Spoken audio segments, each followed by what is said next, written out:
നിയമസഭാ തെരഞ്ഞെടുപ്പിൽ വിജയസാധ്യത മാത്രമാണ് CPI മുന്നിൽ കാണുന്നത്. അതുകൊണ്ട് തന്നെ 4 മന്ത്രിമാരെ മത്സരിപ്പിക്കാമെന്നൊരു തീരുമാനത്തിലേക്ക്, അങ്ങനെ ഒരു ധാരണയിലേക്കാണ് CPI നേതൃത്വം എത്തുന്നത്. നാളെ സംസ്ഥാന സെക്രട്ടേറിയറ്റും എക്സിക്യൂട്ടീവ് യോഗങ്ങളും എല്ലാം തന്നെ ചേരുന്നുണ്ട്. അതിലൊരു അന്തിമ തീരുമാനം പ്രാഥമികമായി ഇങ്ങനെയാണ് വിലയിരുത്തലെങ്കിൽ പോലും പാർട്ടിയിൽ ഈ കാര്യങ്ങളെല്ലാം തന്നെ ചർച്ച ചെയ്യേണ്ടതുണ്ട്.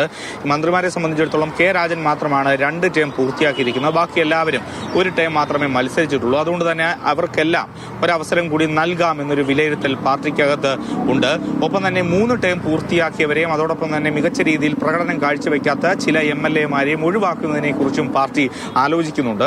ഇപ്പോൾ സിറ്റിംഗ് MLA-മാരായ 6 പേരെയാണ് മാറ്റുന്നത്. 3 ടേം പൂർത്തിയാക്കിയവരെ, പ്രത്യേകിച്ചും കാഞ്ഞങ്ങാട് നിന്നുള്ള E. Chandrasekharan, Nadapuram MLA EK Vijayan, Chirayinkeezhu MLA V. Sasi, Chathannoor GS ജയലാല്, അടൂരിൽ നിന്ന് ചിറ്റയം ഗോപകുമാർ, പുനലൂർ PS സുബാൽ എന്നിവരെയാണ് ഇപ്പോൾ പ്രാഥമികമായി ഒഴിവാക്കാം. അവർ 3 വട്ടം മത്സരിച്ച് ജയിച്ചവരാണ്. ഒഴിവാക്കാമെന്നൊരു തീരുമാനത്തിലേക്ക് ഇപ്പോൾ പാർട്ടി നേതൃത്വം എത്തിയിരിക്കുന്നത്. അതോടൊപ്പം തന്നെ ടേം വ്യവസ്ഥ കർശനമായി പാലിക്കാനാണ് CPIയുടെ ഒരു തീരുമാനം. അങ്ങനെയെങ്കിൽ കൂടുതൽ പേർക്ക് അവസരങ്ങൾ ലഭിക്കും, യുവാക്കളായിട്ടുള്ള നേതാക്കൾക്ക് അവസരങ്ങൾ ലഭിക്കും. അങ്ങനെ ഒരു തീരുമാനത്തിലേക്ക് പാർട്ടി നേതൃത്വം ഇപ്പോൾ എത്തിച്ചേർന്നിരിക്കുന്നത്.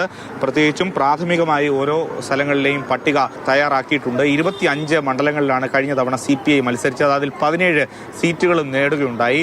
ഈ പല സീറ്റുകളും അവർക്ക് ഒരു മികച്ച പ്രകടനം കാഴ്ചവെക്കാമെന്നുള്ളൊരു വിലയിരുത്തൽ തന്നെ CPIയെ സംബന്ധിച്ചിടത്തോളം ഉണ്ട്. അതുകൊണ്ട് തന്നെ 3 ടേം വ്യവസ്ഥ പാലിച്ചുകൊണ്ട് തന്നെ മുന്നോട്ട് പോകുക എന്നൊരു ധാരണയിലാണ് ഇപ്പോൾ CPI നേതൃത്വം എത്തിയിരിക്കുന്നത്. ഏതായാലും പ്രാഥമിക ചർച്ചകൾ നാളെ നടക്കുന്ന നേതൃയോഗങ്ങളിൽ ഉണ്ടാകും.